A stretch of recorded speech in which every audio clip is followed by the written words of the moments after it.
Hello everyone. The second half of this semester is about electrochemistry and probably spectrophotometry too. But let's first consider the electrochemistry. From this chapter and subsequent three chapters are devoted to electrochemistry, which means that this electrochemistry is really important in analytical chemistry. Actually, not in not only in analytical chemistry but also in every field of chemistry. Okay? So if you have a full knowledge of electrochemistry, and then uh, you you may apply your knowledge to your research. But electrochemistry sometimes is considered as a rather difficult subject, but actually it is not. Okay? So if you follow me, carefully, and then you will be quite much interested in electrochemistry. Actually, my major is in electrochemistry. I majored in electrochemistry in master course and also in a PhD course. Okay, I've been lecturing the electrochemistry for uh, more than 20 years. Okay, so I'm happy to give you lectures on electrochemistry. The chapter 13 is the fundamentals of electrochemistry. Okay? As always the case, the fundamentals are so important. Okay? So uh, if you acquire the fundamental knowledge of electrochemistry, and on top of that, you can build the detailed knowledge of electrochemistry. Okay, let's start. You see this figure in the front cover of this chapter. Okay, this is called lithium battery. Okay, actually electrochemistry is everywhere. Okay, you have your own cell phones, and cell phones. Every cell phone uh, is has batteries. Okay, you know. Mm, Maybe 20 years ago, various batteries had been used. For example, nickel cadmium battery and other types of battery, yeah, are were on the market. But now these days, all batteries are lithium based. Okay, it was a kind of revolution actually. So do you know who uh, won the Nobel Chemistry Prize the last year? Hmm? And three people were received Nobel Chemistry Prize for their contribution to the lithium batteries. Okay, so lithium battery, this is now uh, mm, the most widely used batteries in the world. So it is very important. And lithium battery is based on electrochemistry, actually, right? So the battery, market is really large. Yeah? So still, people are devoting, the effort to develop, more advanced lithium batteries. Okay, this is one of the lithium batteries. Yeah? This is called, let me see, uh, lithium. Let me see, lithium ion battery. Yeah, yeah, okay. Yeah, there are other types of lithium battery, lithium polymer battery, but this is called the lithium ion battery. Okay, why lithium battery? There are several reasons. First, lithium, yeah, metal is most lightest metal. Okay, its atomic number is three. Okay, hydrogen, helium, and lithium. Okay, so this is very light, and it contains a lot of energy inside. Okay? And but problem is that lithium is uh, very light, but it is very it reacts with water very violently. Okay, And also one of the advantages is that lithium potential standard reduction potential is quite negative. You will see soon. You don't know what I mean, but you'll see soon. Yeah, so if you follow me carefully, and then you will understand what I'm saying. Anyway, the good battery is what? Good battery, generate electricity, for a long time, in high voltage, right? So lithium battery, this potential is quite negative. It's around -3 volt, and with combination of another electrode, cathode, yeah, and then we can have larger potential, okay, more than 4 volts sometimes, right? And it is very light. And lithium is not a harmful material. But before, the nickel cadmium battery had been used, yeah, but cadmium metals are very harmful metals, right? And so but now all the batteries has been changed to lithium batteries, okay. Oh, anyway, let's consider how this lithium battery works, okay. Okay, let's look at this the middle figure. Actually, in lithium, this metal uh, is incorporated between this graphite. As you know, graphite is the layered materials. Okay, each layer, there is a interaction between each layer is quite weak. Yeah? So the small size species could enter this one interlayer right here, right? And then this lithium layer will expand, okay, to incorporate this graphite layer now expand to incorporate this lithium metal atoms, okay. This is the charged state, okay. And when you connect this lithium battery to your cell phone or to your notebook computers, and then this lithium here is coming out from these uh, layers, okay. That's the discharge, okay. And then these the lithium atoms go to the cathode, okay, but it is not shown here anyway. So this is a discharged state, right? And then if you charge again, yeah, and then so the lithium atoms now go back to the this what interlayers, right? Yeah, this is called intercalation. Anyway, here you can write this way. This one, C6 lithium. This is anode, and this is a cathode. Okay, by discharging this lithium now goes to this cathode, right? And then when you charge it, and then this lithium here, this ions now goes to go back to the this anode. Okay, this is how it works. Mm.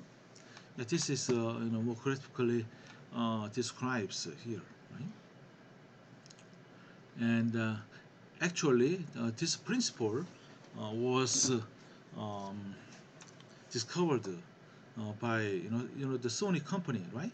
The Sony company is the very famous Japanese electronic company, and that company first developed the concept of these lithium-ion batteries. And then, in America, uh, the, uh, the the good enough, the professor good enough in Texas Austin University, he developed further, yeah, and so he was awarded a Nobel Chemistry Prize in this field, yeah, for his work in lithium batteries. Okay, anyway, so battery is everywhere. Yeah? So without the battery, yeah, we cannot think of this current world. Okay, so these lithium batteries are widely used not only in what laptop computers, but also to other fields, cell phones and even electric car. All right. Yeah, so the what's good news is that our companies also produce very high quality lithium batteries, like you see LG Chemistry and Samsung SDI. Those two chemical companies are very famous in producing manufacturing this lithium ion batteries. Okay, now let's start. The electrochemistry is a main branch of analytical chemistry, and also in physical chemistry or in biochemistry. Okay, so we can apply the electrochemical principles to many fields. For example, here this one, this figure shows this is electrode, very small size electrode, right? And then you can this electrode size so small that you can insert this electrode into the cell, yeah, to monitor the reactions inside the cell. Okay. Yeah, in many ways, the electrochemical principles are used. Okay. This picture shows the epinephrine detection by this electrode. This epinephrine, this is hormone released by in the adrenal cell. Okay, with the electrode, it is very easy to detect this epinephrine. Yeah, but otherwise, it is very difficult to detect this special molecule and its amount. It is very difficult to detect, but with electrochemistry, it is rather easy. Okay, using this very small size of the electrode. All right. And by the way, what is electrochemistry? How do you define the electrochemistry? Well, yeah, the question is very good.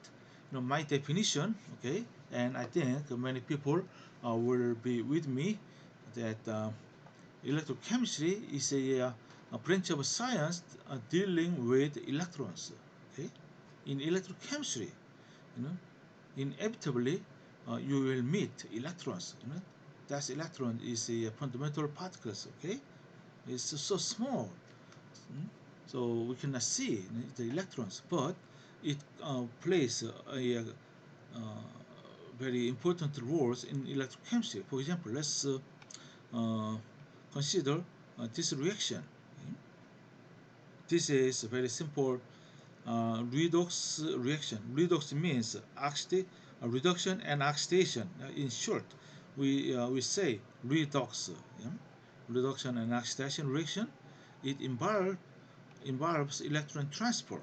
Okay, here let's look at this equation. This ferric ion reacts with its vanadium divalent vanadium ion, and as a result, ferrous ion and trivalent vanadium ions are produced. Okay, although electrons are not does not appear in this reaction, but actually, one electron,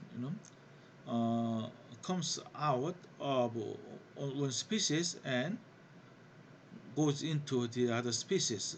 Okay, let's look at this ferric ion. Now ferric ion becomes ferrous ion. Okay, since this oxidation state decreased, that means it receives one electron. Okay, the electron, uh, the charge is negative. Okay, so it when it receives one electron, so the plus 3 decrease to the plus 2, because 3 minus 1 is 2. Okay, so that electron must come from other species. Yeah? That is this divalent vanadium ion, right? This vanadium ion loses one electron to become the trivalent vanadium ion. Okay, when it loses one electron, and then its state becomes uh, from 2 to 3 plus, okay. Yeah. So although this one electrons are not visible in this equation, actually we can say that electrons are involved in this reaction, okay. And here oxidizing agent or oxidant in short, okay, is a species to oxidize other species, okay. In other words, this oxidizing agent or oxidant takes taking one electron from one species. You see, now this one ferric ion is oxidizing agent, okay, because it oxidizes the vanadium ion to 3 plus, okay, and as a result, this ferric ion, yeah, it is oxidation state, becomes what smaller, yeah, all right. And in the meantime, this divalent vanadium ion is called reducing agent, reductant in short, okay. It reduces this ferric ion. As a result, it is oxidized to trivalent vanadium ion, okay. Here, yeah, we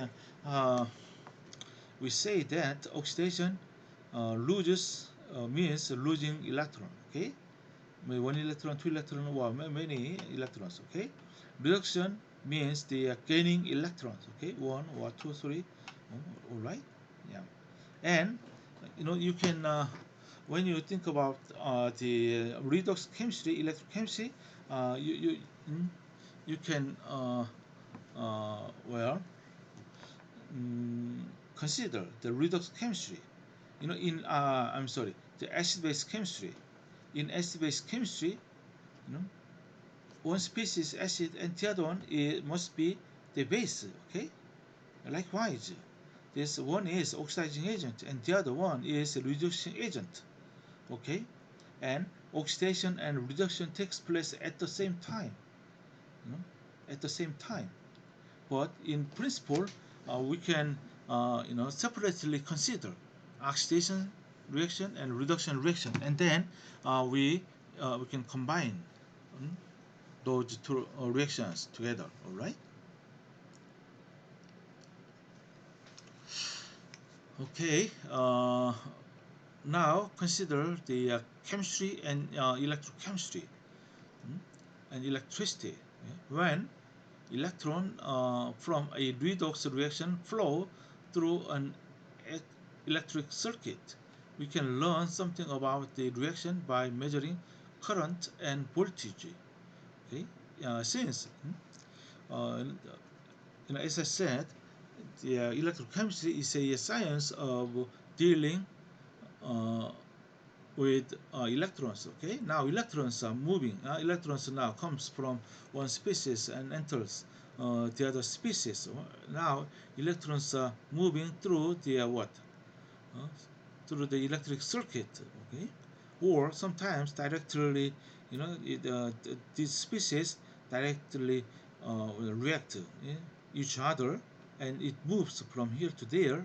Okay, but when electrons flow through the electric circuit, and then we call it a current. Yeah? Current actually is a flow of electrons, okay? But the direction is exactly the opposite.